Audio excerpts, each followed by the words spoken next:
नमस्कार। डेट के प्रहार में आप सब दर्शकों का बहुत बहुत स्वागत है और मैं हूं अनिल शर्मा। शुरुआत करना चाहेंगे एक ऐसा विशेष मुद्दे को लेकर जिस पे आज चर्चा की जाएगी और इस चर्चा को लेकर जिस तरह से देश के प्रधानमंत्री ने लाल किले से लेकर जब भाषण दिया था, अब जम्मू कश्मीर के अंदर भी ये मांग उठना शुरू हो चुकी है। और इसके साथ साथ जम्मू कश्मीर के ऊपर राज्यपाल मनोज सिन्हा जी का अगर जिक्र करते हैं तो कल उन्होंने जो है कैंप का दौरा किया और उस कैंप में जो है एक बड़ा बयान दिया है। वो बयान जो है वो लगातार सुर्खियां पकड़ता हुआ नजर आ रहा है। हालांकि जिस तरह से पाकिस्तान के अंदर तिलमिलाहट मची हुई है और जिस तरह से पीओके को लेकर जो इस समय चर्चा देखने को मिल रही है और भारत की यह लगातार मांग है और पूरे देश की यह मांग है कि आखिर कब पीओके को जो है वो हासिल किया जाएगा।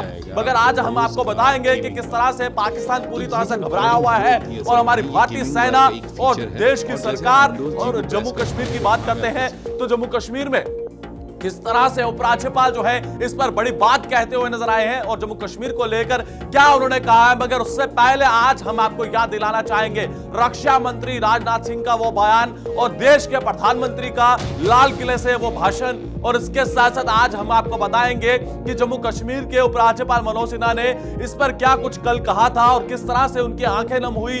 और इसके साथ साथ जो स्मृति भवन का जो निर्माण होगा और जो जिस तरह से हमने देखा कि डिस्प्लेस पर्सन की बात करते हैं तो उन्हें किस तरह से जो है वो पूरे जख्म सहने पड़े, उन सब मुद्दों पर जो है वो आज चर्चा की जाएगी। और हमारे साथ डिफेंस एक्सपर्ट भी ज्वाइन करेंगे और इसके साथ साथ जो है एक्सपर्ट भी ज्वाइन करेंगे और इसके साथ साथ जानकारी ये देने हैं कि जिस तरह से पाकिस्तान के अंदर अब पूरी तरह से तिलमिलाहट मची हुई है और सेना का भी बयान हमने आपको बताया था कि सेना की तरफ से ये कहना है कि सिर्फ देश की सरकार का इंतजार है कि जब वो ऐलान करेगी और भारतीय सेना इतनी सशक्त है कि मुंह तोड़ जवाब देना जानती है। आज हम आपको दिखाते हैं एक रिपोर्ट के जरिए कि देश के प्रधानमंत्री से लेके अब जम्मू कश्मीर में भी किस तरह से धीरे धीरे आवाजें उठना शुरू हो चुकी हैं और उपराज्यपाल क्या कुछ कह रहे हैं और इसके साथ साथ जो पॉलिटिकल एनालिस्ट हैं उनका क्या कुछ कहना है पाकिस्तान ऑक्युपाइड कश्मीर के विषय को लेकर आज हम आपको बताएंगे। देखिए इस रिपोर्ट।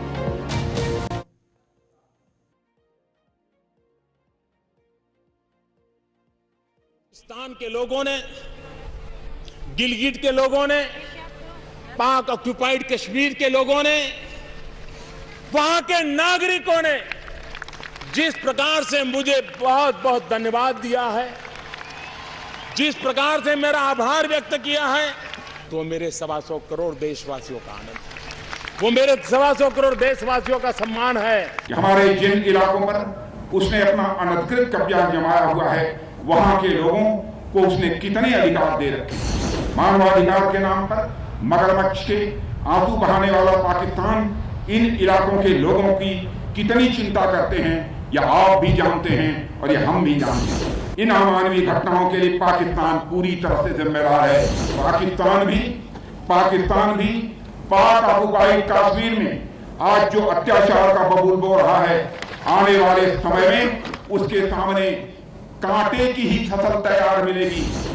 यहां मैं पाकिस्तान से यह सवाल जरूर पूछना चाहूंगा कि हमारे जिन इलाकों पर उसने अपना अनधिकृत कब्जा जमाया हुआ है वहां के लोगों को उसने कितने अधिकार दे रखे हैं। मानवाधिकार के नाम पर मगरमच्छ के आंसू बहाने वाला पाकिस्तान इन इलाकों के लोगों की कितनी चिंता करते हैं या आप भी जानते हैं और ये हम भी जानते हैं। आए दिन इन मासूम भारतीयों के ऊपर अमानवीय घटनाओं की खबरें सुनाई देती हैं। इन अमानवीय घटनाओं के लिए पाकिस्तान पूरी तरह से जिम्मेदार है और यह मैं चर्चा कर रहा हूं तो पाक ऑक्युपाइड कश्मीर की मैं चर्चा कर रहा हूं। इतिहास गवाह है कि जिन जिन शासकों और राज्यों ने, यहां तक कि जिन जिन लोगों ने जनता पर जुल्म किए हैं उन्हें आगे चलकर उसका भुगतान जरूर करना पड़ा है।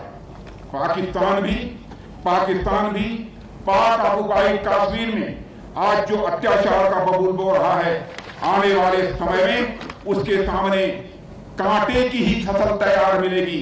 यह मैं बताना चाहता हूं और अपने कृत्यों से वह आम के फल की अपेक्षा कभी नहीं कर सकता है। अभी तो हमने उत्तर दिशा की ओर चलना प्रारंभ कर दिया है। हमारी यात्रा तो तब पूरी होगी जब हम 22 फरवरी 1949 को भारतीय संसद में सर्वसम्मत पारित हुए प्रस्ताव को अमल में लाएंगे और उसके अनुरूप हम अपने बाकी बचे हिस्से जैसे गिलगित और बाल्टिस्तान तक पहुंचेंगे। जो उद्देश्य है उसी पर सीमित रहिए और काफ़ी दर्द इन लोगों ने झेला है। भारत के वर्तमान प्रधानमंत्री आदरणीय नरेंद्र मोदी जी ने इनकी तकलीफ को समझा, इन्हें आर्थिक सहायता और आवास की व्यवस्था की और उनके निर्देश पर यह कैंप इसलिए हमने आयोजित किया कि जो हमारी सोशल सिक्योरिटी की स्कीम्स हैं उनका सैचुरेशन हो सके और इसमें के अधिकांश नौजवान बच्चों और बच्चियों को इंटरप्रेन्योर बनाया जा सके, इन्हें बाकी सुविधाएं जम्मू कश्मीर और भारत के नागरिकों को जो मिलती हैं उनको दी जा सके। मैंने यहाँ जैसा बताया कि इनकी संस्कृति को सुरक्षित रखने के लिए आने वाले दिनों में जम्मू कश्मीर प्रशासन एक पीओजे के भवन बनाएगा।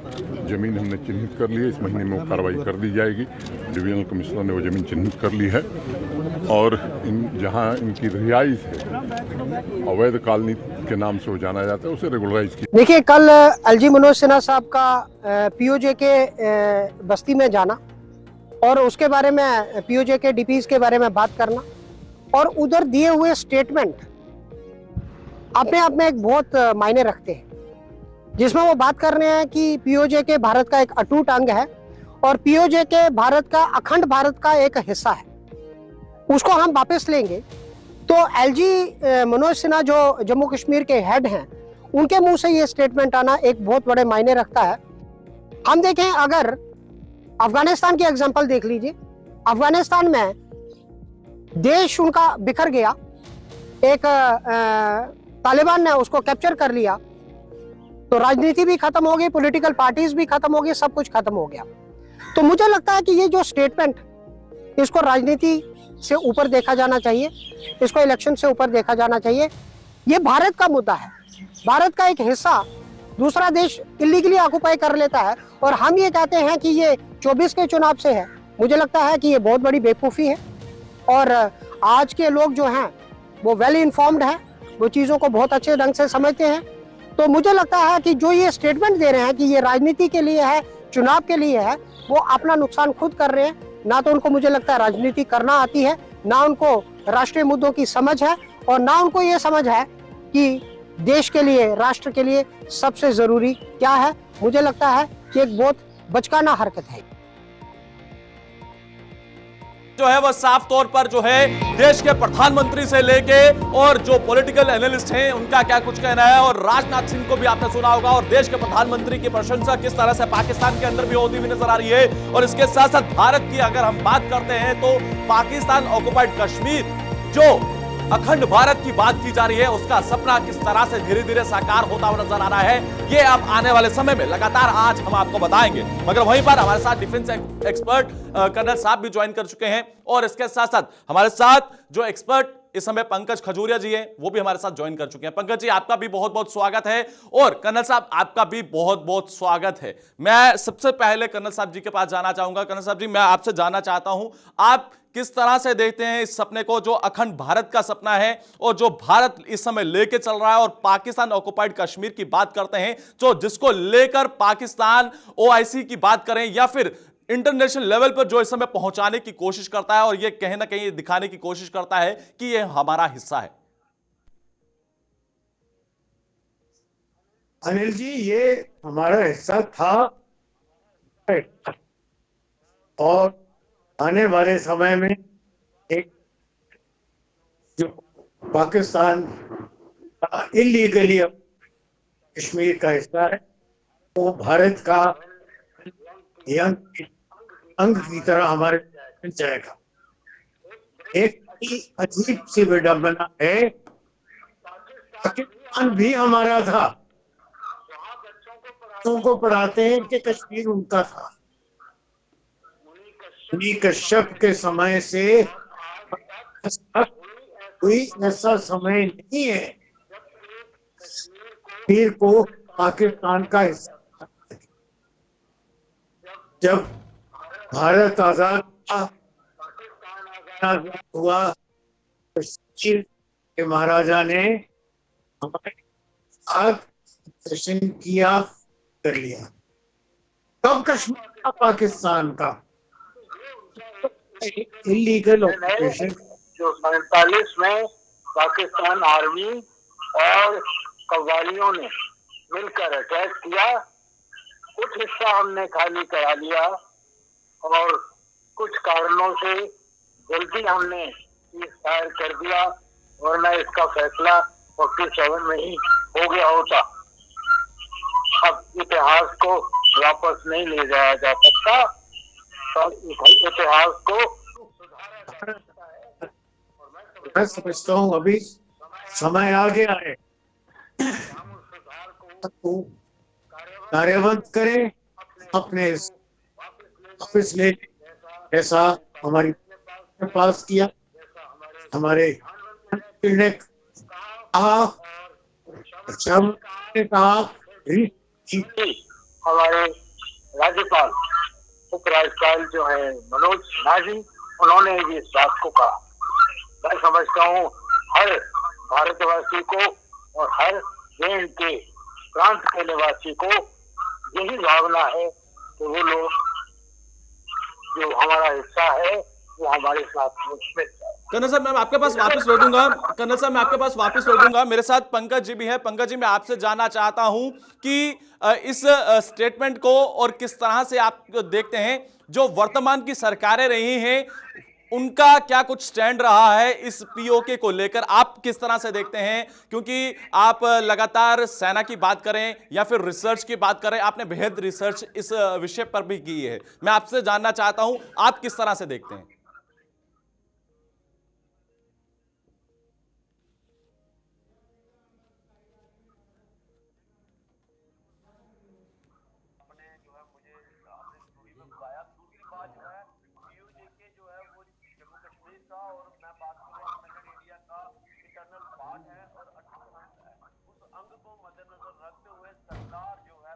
काफी समय से इस बात को बड़े जोर शोर से रख रही है कि हम पाकिस्तान ने जिस हमारे इलाके को लीगली ऑक्युपाइड किया है, जो लगभग 51% है 83,000 मुरब्बा माइल का, जो महाराजा हरि सिंह जी ने 26 अक्टूबर 1947 को जो है वो इंस्ट्रूमेंट ऑफ सेशन करके जो है जोड़ा था, तो वो जो हिस्सा है वापिस लेना है। और मैं बता दूं, इस स्टेटमेंट के ऊपर आऊं, किस प्रकार से राजनीति में हलचल चल रही है। 22 फरवरी 1994 में ऑलरेडी ये रेजोल्यूशन पास हो रखा है in the house of parliament में, जहां पे भारतीय संसद में ये कहा गया है कि हम इस हिस्से को वापस लेंगे और लेके रहेंगे, and it is internal part of Jammu and Kashmir and independent India. उसी को आगे करीब से जोड़े तो आपको पता होगा कि पिछले वर्ष जो है वो 16 मार्च के करीब जो है महाराजा गुलाब सिंह, जिन्होंने जम्मू कश्मीर की रियासत की स्थापना की थी, उनका स्टैचू का अनावरण हुआ था गेट वे जम्मू कश्मीर लखनपुर में। तो वहां पे केंद्रीय मंत्री पीएमओ और son of the soil doctor Jitendra Singh ji ने इस बात को बड़े जोर शोर से रखा था कि हम पीओजेके को वापस लेंगे और अगली मूर्ति जो है महाराजा गुलाब सिंह जी की वो पीओजेके के सिंध नदी के किनारे लगेगी। ये पहला पॉइंट था। दूसरा, दोबारा जब हमारे जो डिफेंस मिनिस्टर हैं वो राजनाथ सिंह जी जम्मू में आते हैं, पीओजेके को जो है वो रिफ्यूजीज को एड्रेस करते हैं, इस बात को बड़े जोर शोर से रखा जाता है कि हम जो है वो पीओजेके का हिस्सा वापिस लेंगे। तीसरी बात जो है वो डॉक्टर निर्मल सिंह, जो पूर्व मुख्यमंत्री रह चुके हैं, भारतीय जनता पार्टी के वरिष्ठ लीडर हैं, उन्होंने कहा कि बहुत जल्द जो पार्लियामेंट के अंदर रेजोल्यूशन पास हुआ है उसके ऊपर कार्रवाई करेंगे। अब मुझे लगता है कि जिस प्रकार से अभी माननीय उपराज्यपाल महोदय श्री मनोज सिन्हा जी ने इस बात को रखा है और उन्होंने श्री माता वैष्णो देवी जी और श्री बाबा अमरनाथ जी का नाम लेके इस बात को रखा है, तो कहीं ना कहीं ये आखिरी स्टेप है और इस बात का पुख्ता है। ठीक है पंकज जी, ये सपना जरूर साकार होगा। मेरे साथ कर्नल साहब भी है, कर्नल साहब जी के पास जाना चाहूंगा। कर्नल साहब जी, मैंने आपका एक स्टेटमेंट देखा है, आपने साफ तौर पर कहा है कि वर्तमान की जो सरकारें रही हैं वो सिर्फ आतंकवाद को सहारा देती थी। आप किस तरह से देखते हैं? क्योंकि आपका यह स्टेटमेंट कहीं ना कहीं यह साफ तौर पर दर्शाता है कि वर्तमान की जो सरकारें रही हैं वो पीओके को लेकर एक मेजर लेवल की स्टेटमेंट नहीं दे सकती थी कि जो हाल ही की सरकार यहां पर देती हुई नजर आ रही है, चाहे वो देश के उच्च स्तर पर बैठे हुए प्रधानमंत्री की बात करते हैं, रक्षा मंत्री की बात करते हैं, या फिर सेना की बात करते हैं, या फिर जम्मू कश्मीर के उपराज्यपाल की बात करते हैं। तो आज पूरे विश्व की बात करें या फिर पाकिस्तान ऑक्युपाइड कश्मीर की बात करें या फिर पाकिस्तान की यही बात क्यों ना करें, तो वहां पर भी हर एक बच्चा चाहता है कि देश का प्रधानमंत्री हो तो नरेंद्र मोदी जैसा हो, और यह अब मांग पूरे भारत से लेकर पाकिस्तान तक उठती हुई नजर आ रही है। अनिल जी, मैं थोड़ा सा उसको शुरू कर दूं। मैंने जो कुछ सरकार के साल की सरकार में वर्तमान जो सरकार है मोदी जी की है या हमारे कश्मीर लेफ्टिनेंट गवर्नर मनोज सिन्हा जी, जी, जी, की जी। है। और कानून के बारे में मैं कह रहा हूं और साफ है, उन्हें भी बड़ा है कि देश का अभिन्न अंग है, जिसको लेकर ये बात को बढ़ाते हुए मैं यहाँ ये भी साफ 71 में मैं सर्विस में था, से इतने रिफ्यूजी हमारे आ गए थे, वहां के परी थी और उन पर जुल्म आ गए और मुश्किल हो गया कि बड़ी पॉपुलेशन के लिए। आज जैसा उस समय इस आज वही हालत वेस्ट में भुगती है, लोगों को हिफाजत है, अटैक हो रहे हैं, उनकी आर्मी रहे हैं, देश पाकिस्तान टूटने पर है, अटैक है, बलोच करते हैं, और वहां की जो है सेफ नहीं, और बड़ी इच्छा है कि वो भारत के देश में और खासतौर पर के स्वर्ग तो हमें एक फ्लो ऑफ चीज हर नहीं चाहिए। हम कहते हैं कि पाकिस्तान ऑक्युपाइड जम्मू और कश्मीर, तो कश्मीर है क्योंकि कश्मीर का बहुत जम्मू का इलाका ज्यादा, कश्मीर वाले लोग नहीं है, गोजरी पहाड़ी बोली है, लोगों का हमारे साथ आकर मिलना वेलकम है, स्वागत है, पर रिफ्यूजी तौर पर नहीं, उस पूरे को हमारे साथ मिलाया चाहिए। ये सब ठीक है कर्नल साहब, मैं पंकज जी के पास जा रहा हूं। पंकज जी, आप किस तरह से देखते हैं कि जो पहले की सरकारें रही हैं, एलजी मनोज सिन्हा जी का ये कहना है कि वो कहीं ना कहीं उन्हें ये कहा जाता था कि आप जिस तरह से उनका ये बयान है कि वो कह रहे थे कि कल साफ तौर पर उनका क्या कहना है कि उन्हें कहीं ना कहीं वंचित रखा जाता था उनके अधिकारों से, चाहे वो वेस्ट पाकिस्तानी रिफ्यूजीज हैं, गोरखा समाज है, ये अन्य समाजों की बात करते हैं, तो उन्हें वंचित रखा जाता था उनके अधिकारों से। अब जो सरकार है जो अब पूरी तरह से हक और हकूक जो है वो देती हुई नजर आ रही है, आप किस तरह से देखते हैं इस समय जम्मू कश्मीर के अंदर जो सिचुएशन चल रही है, या फिर भारत की बात करें? देखिए अनिल जी, इसमें दो चीजें बड़ी साफ हैं। जो माननीय उपराज्यपाल महोदय जी वाल्मीकि समाज की बात कर रहे हैं, रिफ्यूजीज की बात कर रहे हैं, हक और हकूक की बात कर रहे हैं, वो सही है। पहले उनको असेंबली वोट से वंचित रखा गया, हालांकि उसमें कुछ समाज था जो पार्लियामेंट का वोट कर सकता था, उनके पास कई सब्जेक्ट भी कई जिनमें रिफ्यूजीज भी हैं, लेकिन असेंबली वोट नहीं कर सकते थे। और ये हमेशा भारतीय जनता पार्टी का एजेंडा रहा है और भारतीय जनता पार्टी उस एजेंडे पे काम भी किया है, तो लोग इस बात को अप्रिशिएट भी कर रहे हैं। अब उसको फाइनल टच देने के लिए, क्योंकि सिर्फ वोट बैंक तक ये चीजें सीमित ना रहे, क्योंकि पार्लियामेंट में ये सारी चीजें पास हो रखी हैं, तो वो किस तरीके से पीओजे के हिस्से को वापस ले, तो मुझे लगता है कि सरकार जो है, और खासकर मैं जम्मू कश्मीर की बात करूं और भारतीय जनता पार्टी की बात करूं, तो इसके लिए कहीं ना कहीं प्लान को एग्जीक्यूट करते हुए नजर आ रही है। जिस प्रकार से उनके केंद्रीय मंत्री, चाहे डिफेंस मिनिस्ट्री की बात करूं, मैंने पीएमओ साहब की बात की है, या अभी माननीय उपराज्यपाल महोदय मनोज सिन्हा जी की बात की है, तो कहीं ना कहीं they are very serious about this Pakistan occupied Jammu Kashmir and they are planning to get back. और ठीक है पंकज जी, ठीक है। मेरा आखिरी सवाल कर्नल साहब जी से है। कर्नल साहब जी, मैं आपसे जानना चाहता हूं आप किस तरह से देखते हैं, क्योंकि पाकिस्तान के अंदर पूरी तरह से तिलमिलाहट मची हुई है इन बयानों को लेकर, और दूसरी तरफ जो यहां पर रेफ्यूजीज पहुंचे हैं, चाहे उनकी बात करें तो उन्हें अवैध कहा जाता था, यह शब्द इस्तेमाल किया जाता था, अवैध रूप से यहां पर रह रहे हैं, अवैध कॉलोनियां बनाई गई हैं, अब उन्हें रेगुलराइज करने की भी बात कही जा रही है। आप किस तरह से देखते हैं? और यह एक बड़ी मेजर स्टेटमेंट है। अनिल जी, अगर हम इतिहास के पन्नों को पढ़ें तो ये पाकिस्तान और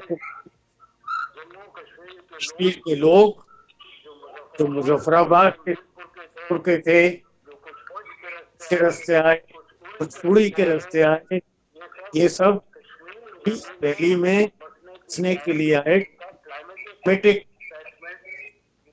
मौसम के हिसाब से, इलाके के साथ वहाँ रहना। उस वक्त की JNK की हुकूमत ने बसने नहीं और दिया उनको जम्मू के।